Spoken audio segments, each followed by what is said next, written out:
পিচে মুশফিকের সিজদা দেয়াটাই বলে দেয় কতটা স্পেশাল পাকদের বিপক্ষে টেস্ট সিরিজ জয়। শুধু জয় বললেই ভুল বলা হবে, ঐতিহাসিক টেস্ট সিরিজ জয়। প্রথমবারের মতো পাকিস্তানের বিপক্ষে পাকিস্তানের মাঠে ওদের বাংলা ওয়াশ করে ছেড়েছে সাকিব মুশিরা, তাই তো আনন্দের সীমাটাও মাত্রা ছাড়া।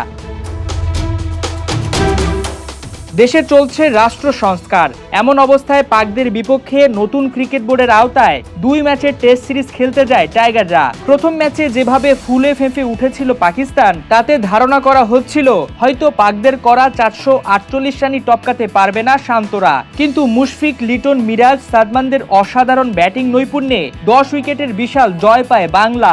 তৈরি হয় নতুন ইতিহাস। এরপর স্বপ্ন বাড়ে আরও এক ধাপ, এবার লক্ষ্য বাংলা ওয়াশের। ঠিকই পাকদের ধবল দোলাই করে ছেড়েছে টাইগাররা, তবে কাজটা অতটাও সহজ ছিল না। রাওয়ালপিন্ডিতে সেকেন্ড টেস্টে ফলোয়নেই পড়ে যাচ্ছিল দল। খাদের কিনারা থেকে টাইগারদের উদ্ধার করেন লিটন, মিরাজ। এর আগে প্রথম ইনিংসে মিরাজের শিকার 5 উইকেট। দ্বিতীয় ইনিংসে নাহিদ রানা, হাসান মাহমুদের বোলিং তোপে অল্পতেই আটকে যায় পাকরা। 6 উইকেটে জয় তুলে নেয় বাংলা।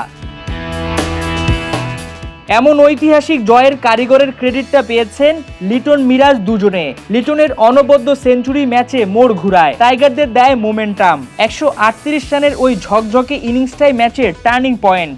রাওয়ালপিন্ডি টেস্টে তাই ম্যান অব দ্য ম্যাচের পুরস্কারটাও পেয়েছেন টাইগার ব্যাটার। আর পুরো টেস্টে সিরিজে মিরাজ ছিলেন অনবদ্য।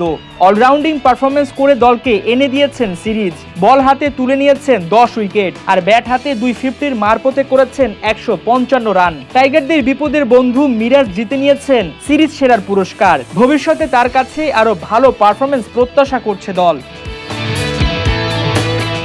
মাহমুদুল হাসান, সজীব, 71।